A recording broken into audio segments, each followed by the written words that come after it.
Saludos, muy buenos días a todos los televidentes que nos sintonizan fielmente aquí en su primera entrega. Señores, aquí con mis compañeros para detallar las noticias del día de hoy. Tenemos a Rubén Puntier, Luna Valiente y Stephanie de la Cruz y su servidora Xiomara Pou. Un placer tenerlos aquí. Gracias, buenos días a todos y buenos días a nuestro público televidente. Así es. Saludos. Señores, el tema obligado es hablar del crecimiento económico que el país mantiene. En esta ocasión ascendió a un nivel de 5.1. Entonces, en esta mañana, cuando yo venía en el trayecto, puse una emisora y yo vi, escuché a un prestigioso comunicador haciendo una encuesta de que si usted cree que la economía ha crecido. Es una cuestión de que usted cree o que usted no crea. Es una cuestión científicamente demostrada, porque tiene unos estándares, o sea, unos elementos para tú definir si creció o no creció. Eso es supervisado por organismos internacionales. Eso tiene, hay que cumplir una serie de requisitos que son los que indican si creció o no creció. Eso no es cuestión que usted crea, que no crea. De que a usted le creció la economía, usted cree que la economía creció. Ni cuestión de encuestas. Y haciendo encuestas, y encuestas más son sondeos, porque la encuesta es otra cuestión de método científico. Llamen aquí y preguntarle, ¿usted cree que y te, ven acá, ¿y qué tipo de disparate que están hablando esta gente en los medios? ¿Qué tipo de disparate? Mira, aquí hay un momento dado que uno tiene que demandar a los profesores en las escuelas y en los colegios, porque embrutecían. Sí, claro. Aquí hay profesores que embrutecían a los estudiantes. Yo tengo una profesora de gramática de diferencia. ¿Tú entiendes? Entonces, aquí hay profesores que habían que demandarlos por embrutecer, pero aquí hay comunicadores también que embrutecen. Gente que dan asco en los medios hablando disparate. Y como tú una cuestión, tú puedes rebatirla. Mira, se demostró que creció. Vamos a discutir la distribución, a ver si fue equitativa, a ver cómo fue el método, a ver si se cumplió. Las diferentes actividades también económicas, pero no solamente hablar sin base y sin números. Y llamando, ¿qué tú opinas? ¿Creció o no creció la economía? ¿Y quién tú eres para decir si creció o no creció? Bien, entonces esto es una barbaridad, esto llora ante los ojos de Dios, esto es una cuestión alarmante. Mira, tú sabes que ese es un tema siempre interesante porque siempre se le pregunta a la gente que cómo se refleja el crecimiento de la economía en sus bolsillos. Y la gente dice, yo no lo siento. Realmente ese es un mito y esa es una leyenda urbana, como dice el mismo gobernador del Banco Central, y me explico. Yo entiendo que la gente piensa, bueno, si la economía crece porque yo no crezco. Uno de los datos importantes de la conferencia de prensa realizada ayer por el gobernador del Banco Central, la cual vemos ahí en pantalla, acompañada del ministro de Hacienda, el licenciado Donald Guerrero, que tuvo también una participación importante al final, aclarando algunos puntos con relación al informe de la economía, es que quizás el dato más contundente, aparte del crecimiento del Producto Interno Bruto, es que el 85.3% responsable del crecimiento de la economía dominicana está sembrado en la plataforma del sector privado. Y fíjate qué importante, porque cuando le hacen la pregunta al dominicano de a pie, yo lo que le debería de preguntar al dominicano de a pie, ¿y su empleador que tiene el 85% de responsabilidad en el crecimiento del Producto Interno Bruto, le subió su salario, le mejoró sus condiciones laborales? Porque uno de los grandes retos, y que ha sido inclusive en los últimos 3 años, año tras año el Banco Central vive aupando al sector privado y empresarial con el tema del salario. El problema de la economía no es si el Producto Interno Bruto crece o no crece, es si los salarios tienen la capacidad de dar para poder cumplir con la canasta familiar, con las diferentes demandas que tiene un dominicano de salud, vivienda, trabajo, educación, recreo, toda una serie de elementos que conforman las expectativas de vida de cualquier dominicano o dominicana. Uno de los grandes retos que tenemos es específicamente el tema del salario. Desafortunadamente, el tema del salario, cuando se va a discutir en una mesa, solamente se piensa en el incremento del salario. Bueno, está bien, pero hay otras cosas que conforman gran parte de lo que es un salario, o sea, su condición de vida, su nivel de educación, sus ingresos marginales, su seguridad, su estabilidad, su crecimiento educativo, si le dan cursos. Por ejemplo, los camarógrafos toman cursos todos los meses en Infotep, yo no sé. Lo mandan a estudiar fuera a IBC, a NBC, a Telemundo, tampoco lo sé. O se quedan solamente en el patio aquí. Bueno, ya lo sabe. Ya lo sé. No, yo lo sé, pero estaba esperando la respuesta de ellos. Yo lo sé, pero esperaba la respuesta de ellos. Bueno, entonces eso es un elemento que tenemos que tomar en cuenta, porque esa pregunta siempre ha estado mal formulada. debería hacerse como la estamos planteando. ¿Su empleador le subió el salario en función del incremento del Producto Interno Bruto? No. Pues entonces el Banco Central no es responsable de que usted diga o acuse de que usted no tiene mejor salario. Y que no hay un crecimiento. Exactamente. Entonces, yendo directamente a los datos importantes de la rueda de prensa, sin duda el crecimiento del Producto Interno Bruto 5.1%. Yo no recuerdo si lo había hecho aquí antes, pero yo había previsto a final de año que se estaba moviendo hacia un 5.1% el crecimiento y gracias a Dios se dio como yo lo pude predecir, pero lo había hecho porque los últimos 2 meses del año, producto de las medidas monetarias del Banco Central, que fueron también presentadas en el Banco Central, de flexibilización a través de la liberización, oye, cuántas palabras que son complejas en televisión, para aupar la economía con los fondos del encaje legal, dio el resultado esperado. El IMAE, que es el indicador de la actividad económica en diciembre, fue 6.7%, lo cual empujó automáticamente a la economía, que tuvo el impacto de medidas de política monetaria desde junio del año 2019 hasta diciembre, y provocaron que la economía, que estaba ralentizada en un 4.3% en mayo, pudiera cerrar en un 5.1%. Por primera vez en la historia, los préstamos del sector privado, los sectores productivos de la nación, fueron de 127.000 millones de pesos. Primera vez en la historia que pasa por encima de los 100.000 millones de pesos. Los sectores más importantes de crecimiento de la economía, específicamente vamos a hacer mención del más importante y el que yo considero que tiene el mayor tipo de arrastre en el valor agregado, de lo que es tener un efecto multiplicador sobre otros sectores que puede propiciar un crecimiento que se refleja en todos los sectores. Y me refiero al sector construcción, que creció a un 10.5%, un sólido crecimiento, y recordemos que el sector construcción está compuesto por diferentes sectores que son muy importantes: pintura, cemento, varilla, todo lo que compone el mismo sector construcción, que automáticamente se refleja en todo un tipo de empresas. Con relación también ha habido políticas públicas dirigidas al crecimiento. El mismo la ley de fideicomiso que se hizo.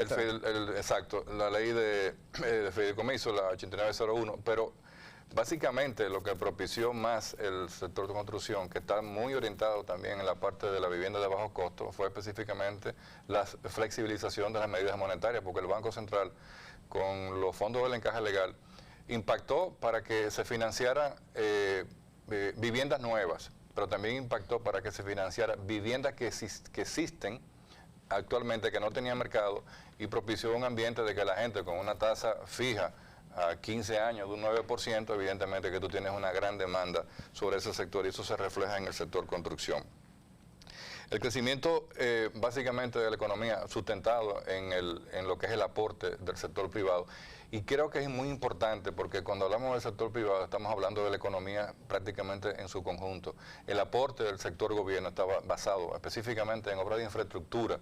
Un gobierno que no tiene todos los recursos disponibles a través de ingresos fiscales y de una fiscalidad mucho más sostenible que le permita al Estado tener mucho más fondos y más recursos para ir en auxilio de todas las demandas sociales que tenemos, un presupuesto que está altamente comprometido con un 40% aproximadamente que va hacia pago de capital de deuda e intereses, con todos los diferentes porcentajes, el 4% de la educación, el 1% para aquello, el fondo, el porcentaje para los ayuntamientos. O sea, es un presupuesto muy rígido. Sí. O sea, tú no tienes la oportunidad de tú decir, bueno... No tener movimiento. Exacto. Y aparte de eso, la carga que significa también el gasto corriente que tiene el presupuesto producto de lo que es la nómina pública, los gastos públicos y todo lo que conlleva eso.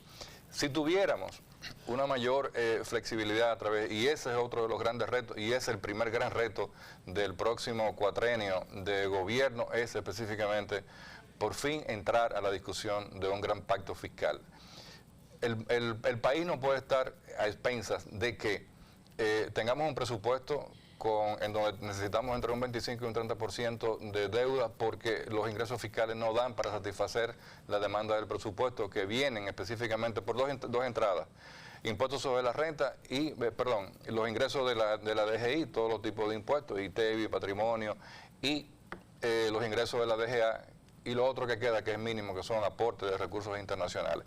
Entonces, ir hacia esa parte donde tenemos una presión tributaria tan baja todavía, por debajo de un 15%, que es inclusive la segunda más baja de América Latina, en donde el promedio de América Latina de presión fiscal es un 21% y el máximo en algunos países es un 35%, como el caso de Argentina. Entonces evidentemente que tenemos ahí un gap. Pero con relación al tema de la deuda, fíjense lo que pasa ahora con la emisión de los bonos soberanos de los 2.500 millones, que gracias a toda la chercha y las cosas que se digan en contra de los bonos soberanos y de la deuda, por primera vez la República Dominicana coloca un bono de los 2.500 millones, 1.500 millones fueron a 40 años. 40 años. Hay tantos muertos, todo lo que cogieron prestados y todo lo que prestaron. A 40 años, a un 5.46 y 1.000 millones, y 1.000 millones a 6.9%. Ahora, ¿qué significa en los mercados internacionales usted tener deuda a 40 años? Oye, cuando tú inviertes en deudas a largo plazo, tú tienes una altísima seguridad y certidumbre sobre la economía en la cual tú estás invirtiendo. Los que pagan más intereses son los que asumen mayores riesgos. ¿Tú te imaginas cuánto pagaría de interés un bono emitido por Venezuela en este momento? ¿Y a qué plazo? Bueno, a 30 días, a un año, a un 30%. Pongamos un ejemplo para que veamos la estabilidad fuerte que tiene la economía dominicana. En la crisis del 2004, el Banco Central emitía deuda a 7, 14 y 21 días. Sí. Toda la semana, para captar capital y evitar que la tasa de cambio siguiese subiendo. De todas formas, subía porque había incertidumbre. Entonces, en un momento como este, además, ¿tú sabes cuál fue la demanda de los 1.500 millones de dólares en bonos a 40 años? 3-1. O sea, 4.500 millones inversionistas estaban buscando poder accesar. Pero una pregunta, Luna, en ese sentido, por ejemplo, ¿cuál sería el parámetro de nosotros decir compararnos? Por ejemplo, tú no puedes compararnos con Venezuela, no podemos compararnos con Haití, no podemos compararnos con Nicaragua, no podemos compararnos con El Salvador, del entorno, ni con Cuba. O sea, ¿con quién uno se compara para tú decir, mira, porque nosotros estamos por encima de nuestras economías de todos estos países del entorno? Bueno, dentro del informe del Banco Central, uno de los datos importantes está basado en el entorno internacional, en los datos del entorno internacional. Sí.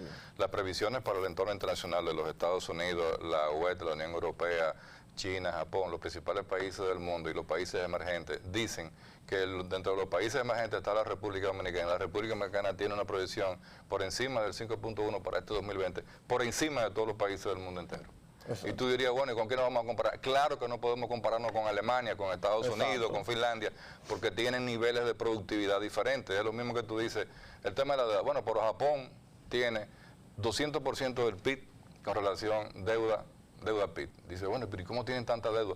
Bueno, pero tienen una capacidad exportadora, un alto nivel de productividad que le permite endeudarse. Y esa deuda a su vez se va reflejando en mucho más producción y mucho más bienestar. Los países más desarrollados del mundo son los países más endeudados del mundo. Sí, pero también es un tema de consumo. Los empresarios dominicanos más exitosos y más productivos son los que más le deben a la DGI, pero también son los que más le deben a los bancos, son los que más también le pagan a la DGI. Claro. Fíjate que la gente no analiza eso. La gente no analiza eso, pero dice, bueno, si mi capacidad es de 1.000, 2.000, 3.000, yo puedo seguir, porque mi crecimiento va a ser cada vez mayor. Entonces, hay muchísimos elementos que garantizan. Fíjate, la economía dominicana, en el sector más importante, que es la producción de divisas, que tiene 4 pilares importantes, que es remesa, turismo, inversión extranjera y zona franca de las exportaciones. Las exportaciones llegan casi a 12.000 millones de dólares este año. Hemos superado por primera vez los 10.000 millones. Está la industria minera que... Ahí en ese cuadro, si nos devuelven atrás, nos volvieron otra vez a la... Sí, la industria minera es bastante pujante para el crecimiento. La industria minera es pujante, el sector financiero un 9% de crecimiento, el sector hotelero creció un 3.7%, pero lo interesante es que redujimos los ingresos en divisas por el sector turismo en 1.2%, a pesar de la campaña negativa que hubo contra el país, que la campaña negativa contra el país no solamente fue internacional, tuvo mucho que ver con actores nacionales que propiciaban un ambiente político desfavorable para la República Dominicana, como siempre ha sido en los procesos preelectorales y electorales. Pero se dice que los hoteles aprovecharon ese momento para hacer las remodelaciones. Muchos de los hoteles cerraron para propiciar cambios en su infraestructura, cambiar los colchones, cambiar la... Aprovecharon ese momento. Pero la gente, por ejemplo, habla de distribución. Pero en este país hay un tema que tiene que ver con el consumismo bastante agudo. Exacto, un país que consume. Es un país que es altamente consumista y bastante estereotipado. Entonces, tú te metes en un barrio, y en los barrios no solo te quieren vestir mucha gente, sino que te quieren vestir de marca. ¿Entiendes? Porque aquí en este país se vive de echarle cosas al otro, como dicen. Bueno, pero echarle becorta al otro. Es un tema que tiene que ver con educación de las diferentes clases sociales. Si tú te dedicas a eso... hacer la alta también, o sea. No, está bien, pero yo creo que lo más importante es que una economía, así como hablábamos del tema del salario, fíjate, ¿qué tú tienes que hacer con el salario? Tú tienes dos opciones, o tú consumes o tú ahorras. Entonces existe una premisa de un capítulo inicial de economía básica, que es la propensión marginal a consumir y ahorrar. ¿Qué tanto de tu salario tú dedicas a consumir y qué tanto a ahorrar? Evidentemente que la propensión marginal a ahorrar en el escenario que tú me lo planteas es cero. Sí. Porque la gente simplemente gasta lo que tiene, vive, lo consume, y no solamente eso, que consume y vive lo que no ha consumido y no ha vivido. Está bien, pero que la vida de ellos es una, o sea, tú que vas a ser rico ahorrando 3 pesos. Bueno, lo importante, sí, pero también yo te digo que si ese consumo, ¿en qué se refleja? Bueno, en más producción, en más empresas, en más empleo, en más impuestos para el Estado. Entonces, que sí, el consumo va propiciando un ambiente de mucho más crecimiento de la economía. Ahora, lo que haga cada quien personalmente con lo que recibe del impacto de la economía, bueno, verbigracia. Pero tú quieres ver si hay consumo, chequéate si ya hay zapateros. Para que tú veas como la distribución. No se ven zapateros ya casi. No, nada más queda uno. No, exacto.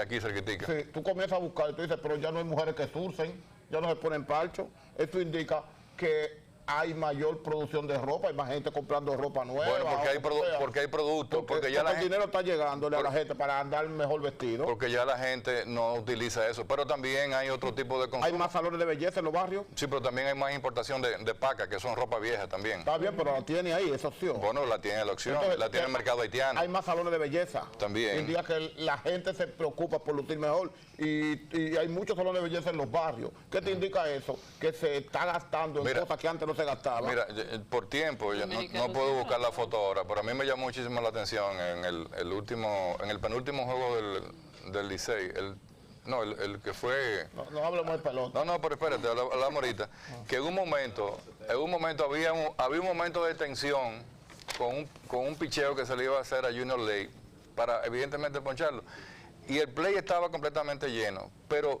en un momento todos los bleachers de un lado tenían un solo color, un punto blanco. Entonces yo decía, le decía a la gente, pero este país está muy desarrollado, este país parece que crece, porque todo el mundo tenía un celular en la mano enfocando para tomarle la foto al tipo. Sí. Todo el mundo, niños y todo el mundo. Entonces, eso es parte del consumismo. Ahora, lo que importa de la economía es la gran estabilidad, la sostenibilidad que tiene la economía y sobre todo en este momento. La seguridad de inversión.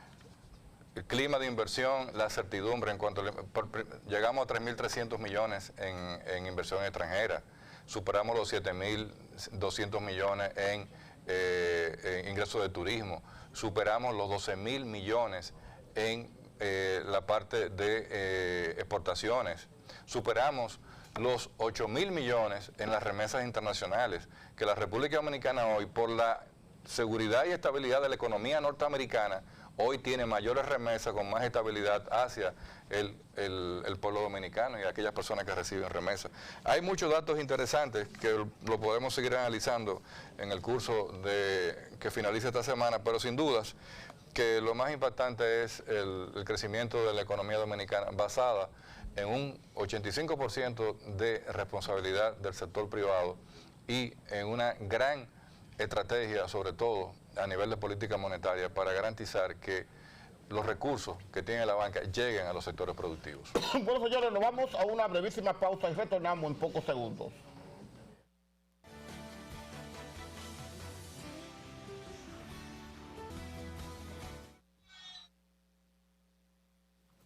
Señores, Retornando, aquí retornando señora. su primera entrega. Franklin Mirabal. Dímelo. Me querían impedir mi trabajo el día de hoy. ¿Por qué no habla de pelota? No, al contrario, al contrario. ¿Eh? No, esto es más tema importante, trascendente. ¿Por qué quién perdió? A ver, Frank. No sé, yo no veo eso. A Yo ver, creo que debemos... La democracia debe prevalecer aquí. Ganó el equipo que tenía que ganar, era el favorito. Claro, ¿verdad que sí, profesor? Primer lugar en la serie regular, primer lugar en el round El robin. equipo más consistente, el mejor equipo, El más definitivamente. acoplado, nunca cambió de manager, Sí, a pesar de que empezaron mal, 0-5 llegaron a tener. pero tuvieron 2 rachas por encima de 10 juegos. Sí. Lino Rivera, que por cierto, gana con 2 equipos diferentes. Exacto. Pero vamos a hacer el segmento deportivo ahora. Sí. Bueno, pues entonces miren, ayer los Toros se proclamaron campeones, tercera ocasión en la historia de los Toros. Entonces. Ve acá, único equipo que nunca ha ganado con un dirigente dominicano. ¿Y las imágenes? Pero un boicot que hay aquí. ¿Sabe? Tú ves que estamos todos vestidos de azules, ¿Eh? de negro y No, pero azul. esto no puede ser. ¿Sabe? Bueno, está bien, miren, le decía que ganaron los Toros. Ayer, una serie interesante. Los Toros entonces se ganan el derecho de representar a la República Dominicana en la Serie del Caribe. Segunda vez que van. Tercera vez. Tercera ocasión. Tercera vez. Han ganado 3 veces los Toros. Reitero el dato de que los Toros es el único equipo dominicano que nunca ha ganado con un manager criollo. Sí, El primero fue con Art House, ¿verdad? Art House, sí. Sí, cuando la famosa serie aquella. Bueno, Tercera base de los Astros de Houston. sí. Pues verdad entonces que hay un boicot porque no quieren tirar las imágenes. No, Esteban, ¿qué bien. pasa? Usted también se ha unido a ese... No, es que hay un problema técnico con... Hay un problema técnico. También lo tuvimos en las económicas. No, porque si no tiramos una canción de Bavarotti, el artista de Esteban. Entonces, miren, los Toros se merecían ganar, definitivamente se merecían ganar los Toros. Un gran equipo, todo el crédito para su gerencia, para su dirigente, Lino Rivera, que por cierto ha ganado uno de los pocos dirigentes que ha ganado con equipos diferentes aquí. Sí. Dean Traynor lo hizo.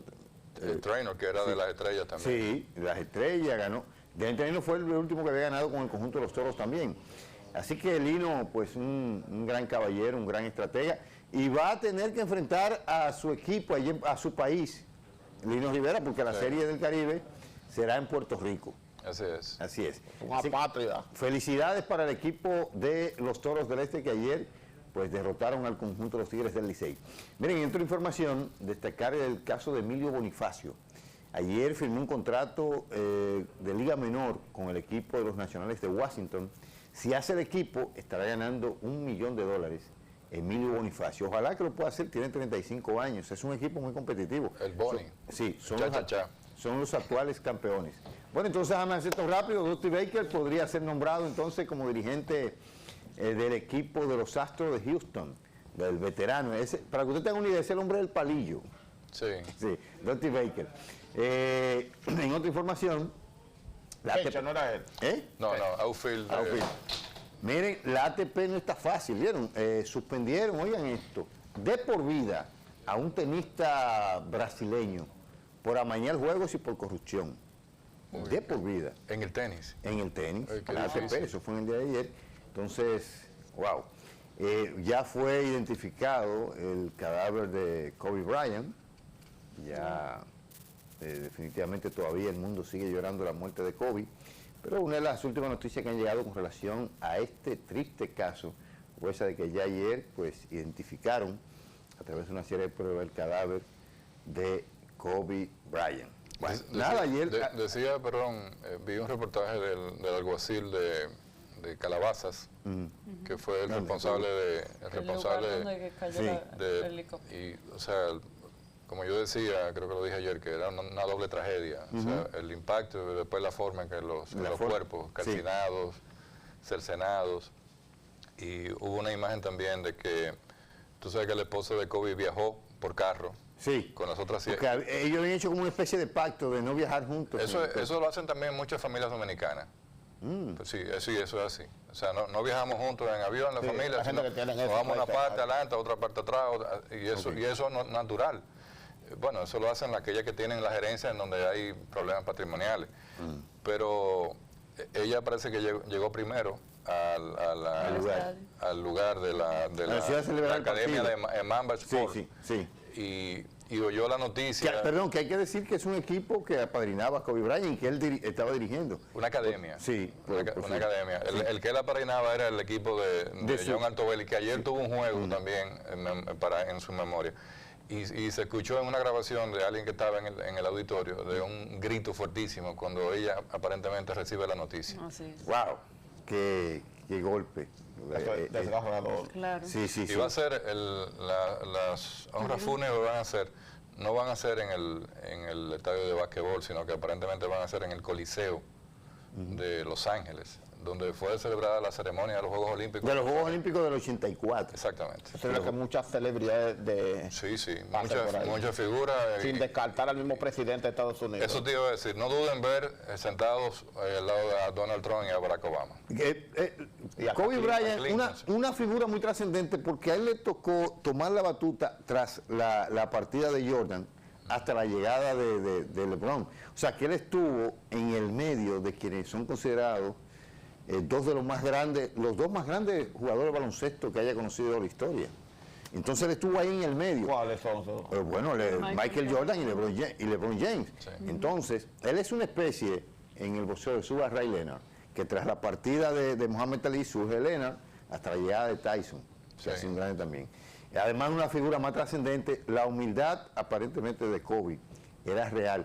Conforme a los testimonios, yo escuché un testimonio de Francisco García, que el dominicano, que decía que Kobe siempre lo aconsejaba y que inclusive en una ocasión cuando él se lesionó, lo llamó y le daba mucho consejo.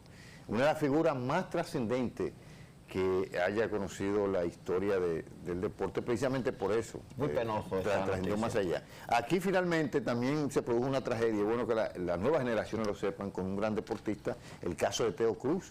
Sí. El primer campeón mundial en una avioneta, también hubo un equipo de voleibol. No, Teo Cruz fue en el accidente dominicano de aviación en 1971. Sí, pero quiero decir que el primer campeón mundial dominicano de boxeo, es lo que quiero decir.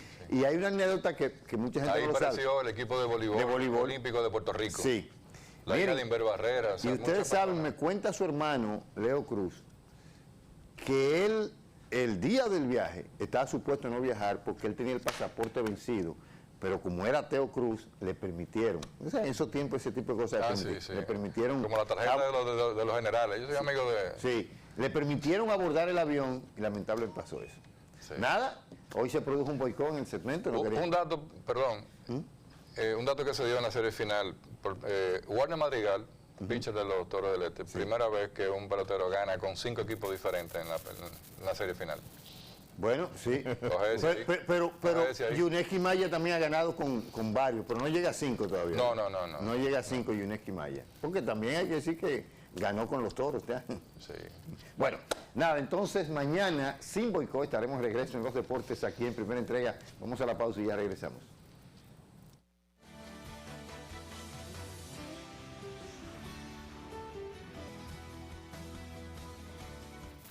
Y retornando con más información aquí en su primera entrega, señores, el presidente de la República, Danilo Medina, se pronunció y ordenó la suspensión de la construcción del proyecto el proyecto hotelero que se iba a desarrollar en el área del Parque Nacional Cotubanama. Un cacique. Sí. Bueno, conocido como Parque del Este. Así mismo. Entonces dice que Catuano. esto fue tras la denuncia de esta construcción dentro de esta área protegida, así como también el suspende cualquier tipo de construcción, no solamente de este proyecto hotelero, sino de cualquier otra construcción que se vaya a realizar dentro de esta área protegida. Así, igualmente dijo que hasta tanto no se ha realizado un estudio de las normas, reglamentos y de los compromisos medioambientales aplicables a esta área protegida, no se puede empezar ningún tipo de construcción. También, aparte de este estudio, él decidió que se realice un levantamiento técnico de lo que son los límites del Parque Nacional, para saber de cuál es el límite que te dice qué está dentro del Parque Nacional y qué no. Dónde se puede desarrollar un proyecto y qué tipo de proyecto, porque hay proyectos que, aunque estén fuera del área protegida, igual afectan a la misma por su impacto. Tú sabes que también, basado en este tema, ambientalistas de la zona hicieron fuertes críticas y denuncias al ministro de Medio Ambiente, porque dijeron que el ministro aprobó y también violó las leyes, ya que otorgó los permisos al empresario español para que hiciera este hotel en esta zona, que era un área ya protegida. Y realmente, señores, el presidente inmediatamente, bueno, se determinó que sí se estaba construyendo en la zona, inmediatamente suspendió la construcción del proyecto hotelero. Sí, este anuncio fue realizado por el ministro Gustavo Montalvo, así como también por el consultor jurídico del Poder Ejecutivo, Flavio Darío Espinal. Hay elementos importantes de este tema. Primero, cómo Pepe Hidalgo adquiere una propiedad de un parque nacional. Pepe Hidalgo es el presidente... No, Pepe Hidalgo es el presidente de Globalia, que es una de las compañías más grandes de tour operadores del mundo, de España, y es el presidente de Air Europa, que acaba de vender a Iberia, a Air Europa, por un monto de $1.000 millones de euros. Fue la adquisición, fue lo que pagó Iberia por Air Europa. ¿Cómo se adquiere una propiedad de un parque nacional? Yo no entiendo. Tal vez se puede adquirir, porque eso son propiedades privadas. O sea, dueños. Sí, pero tienen, cuando es parque nacional, ya ha sido declarado y ha sido ya enajenado del sector privado hacia el sector público. Ahora, que el mismo ministro de Medio Ambiente esté en la comisión que va a hacer el diagnóstico y la evaluación, lo creo que es sumamente incoherente. El presidente quizás debió tomar otra decisión con relación a eso. Y quizás no ser tan benevolente y tan complaciente muchas veces como lo es, como si tiene muchísima gente de enemigos en el mismo gobierno, y sencillamente ha tomado una decisión. Las personas que le hacen daño a los gobiernos sencillamente se separan. Esa Pero es la solución. entiendo que la decisión de suspenderlo hasta tanto se conozcan los límites. Los límites están ahí, o sea, lo que se quiere específicamente, quizás lo que se está buscando es, bueno, sencillamente usted lo que hizo, usted se equivocó, y eso es lo que va a salir ahí. Sí. Usted tomó una decisión mal, o sea, y ahora entonces después que se salga el informe, ¿qué va a pasar? Mira, ahí hay un tema bastante interesante. En primer lugar, ¿cómo se puede dar un permiso sin hacer los estudios del lugar? Claro. Según dicen, ellos van a dar una rueda de prensa, porque ellos dicen dos cosas, tras bastidores, que no estaban dentro de los límites. Y la otra que dicen es que ellos tenían los permisos. Más sin embargo, el decreto del presidente suspende y dice, bueno, vamos a ver los límites. Es lo primero, para ver si está dentro o está fuera del área. El país se escandalizó. No es un decreto, es una instrucción administrativa. Con la misma fuerza. Con más fuerza, porque la hace él personalmente y no la deja plasmada, sino es producto de un momento no grato en su estadía normal en Palacio. Un regaño presidencial. Lo bueno es que... Gracias. Eso es un regaño presidencial. Lo bueno es que insta un estudio, no actúa de manera impulsiva. Exactamente, porque el país se enteró prácticamente ayer. Que los medios de comunicación se escandalizaron cuando comenzaron a ver en un área que se entiende que es protegida. Pero ese proyecto es viejo. Sí. Eso tiene más de entre 10 y 15 años dando vueltas por ahí, buscando el momento. Sí. O sea, buscando el momento, ¡pum! La suerte que los ambientales. Suerte que no encontramos el momento con encontrar el proyecto hotelero desarrollado. Exacto. Entonces, para un negocio privado, estaban destruyendo un parque nacional. Dice el presidente, primero vamos a averiguar temas legales. ¿A qué compromiso ha llegado el país internacionalmente con la preservación del medio ambiente? Compromiso medioambiental. Bien, vamos a revisar esto, vamos a ver nuestras normas. Vamos a ver las dimensiones del parque, para ver si está dentro o está afuera, como señalan otros. Y después vamos a ver los estudios. Como tú dices, ordena hacer los estudios. Entonces, ¿en torno a qué se dio un permiso o una licencia medioambiental? ¿Con qué estudio? O sea, ¿qué llevó él para comenzar a derribar árboles? Y si sale negativo, bien, si sale negativo, vamos a decir, si no tenían los estudios del lugar, tú te preguntarías, ¿por qué se dio eso y cuáles serían sus consecuencias? porque tal vez tiene sus estudios, porque todavía ellos no lo... Pero hay varios elementos que tienen Porque el ministro no queda los permisos. Pero ahí hay varios elementos que tienen que salir a flote. El ministro no queda los permisos. Nosotros somos unos altísimos, los primeros defensores del sector turístico de la República Dominicana y lo upamos. Pero también hay otro elemento importante que está en discusión, y es no solamente el permiso de medio ambiente. Si él tiene permiso de medio ambiente, ese permiso de medio ambiente sirvió para obtener los beneficios de la Ley de Incentivo y Desarrollo Turístico 15801. Entonces, la ley y el Confotur, que es quien autoriza luego que se depositan todo el tema de los planos, los estudios ambientales, los estudios geotécnicos, los estudios económicos, todo, es quien da el beneficio final. Ahora, ese empresario hizo eso sin Confotur, con Confotur, o solamente lo hizo porque tenía un estudio de medio ambiente y no quería los incentivos de la ley y él iba a hacer su proyecto por encima de todo, nada más contando con eso.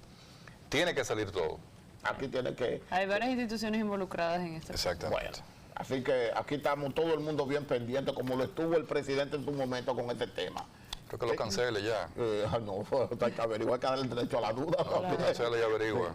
Entonces, también tenemos el otro tema sobre los temblores de tierra que tienen sí. preocupado a los puertorriqueños, a los jamaiquinos, A los cubanos. a los cubanos Y a República y a Dominicana. nosotros también. Bueno, pero en este caso el reciente fue entre Jamaica y Cuba, con magnitud de 7.7, pero la República Dominicana queda fuera de peligro ante una posible alerta de tsunami que se dijo en el día de ayer y solamente duró 10 minutos aproximadamente esta alerta. Yo tengo la preocupación porque nosotros se dice que estamos situados sobre una falla geológica. No, nosotros estamos situados sobre varias fallas geológicas. Sí, tenemos la falla, eso no es la falla, no, eso es una piscina. Sí. Tenemos la falla, eso fue parte del temblor. Eso fue parte del exacto. temblor. ¿Eso es en Jamaica o en Cuba? Creo que fue en Jamaica. Mira cómo se ve batiéndose el agua en una piscina que no es fácil si no hay jacuzzi. En los vehículos, Sí. como quedaron. Sí, el temblor fue de 7.7, tuvo réplica de 6.5 y 6.1 en la misma tarde. Es la placa del norte que pasa por encima de la República Dominicana y baja entre Jamaica y Cuba y sigue hacia América Central. Y es la misma que tiene la misma vía que llega hasta la falla de California. Nosotros también tenemos la falla del sur que atraviesa, que sube por la República Dominicana, sigue por Haití, que fue la misma falla que produjo el temblor de tierra en... El noroeste de Jamaica. En Haití hace 10 años. Y todo está previsto siempre, la expectativa de que podamos tener un temblor parecido en la zona norte, específicamente en la zona del Cibao, en donde hay mucha sismicidad. Roguémosles al Dios nuestro que no suceda. Y mira que estábamos en alerta de tsunami, la cual fue descartada. Luego del temblor de 7.7 en Jamaica. Sí, al noroeste de Jamaica. vimos algunos dominicanos con colchones en el Mirador del Sur, producto de la falsa alarma. Sí, claro. Una vez en una convocatoria que Claro, tsunami, de mucha madrugada, gente se fueron. mucha gente amaneció con... Claro, esperando para grabarlo y todo eso. Ay, Miren, señores, por otro tema hay un evento que está generando mucha preocupación también, en el caso de esta coronavirus, este terrible virus que está afectando China, la zona de Yuan. Dicen que hay 20 millones de personas en cuarentena en una región que no pueden salir. Exacto. Es una cepa nueva, una mutación del H1, la cual hasta el momento no se tiene un remedio oficial. O sea, Vacuna. no se tiene vacuna. Pero se está trabajando aceleradamente en la misma, porque la misma China resolvió hace unos años también cuando apareció el SARS, que es otro mutante del H1N1. Sí, entonces los norteamericanos, su departamento de salud hizo una reunión de alto nivel para tomar medidas. Ellos tienen 2 casos registrados de personas que llegaron con esa afectación y decidieron tomar una serie de medidas en las que se establece llevar un avión privado para rescatar o traer sus ciudadanos que se encuentran allá en esa región de China, y con los espacios vacíos dentro del mismo avión se los piensan a ofrecer a otros nacionales de otros países como un medio de apoyo. Bien, señor, yo creo que el tiempo ya nos traiciona. Desearle feliz resto del día y muchas gracias por su fiel sintonía. Buenos días.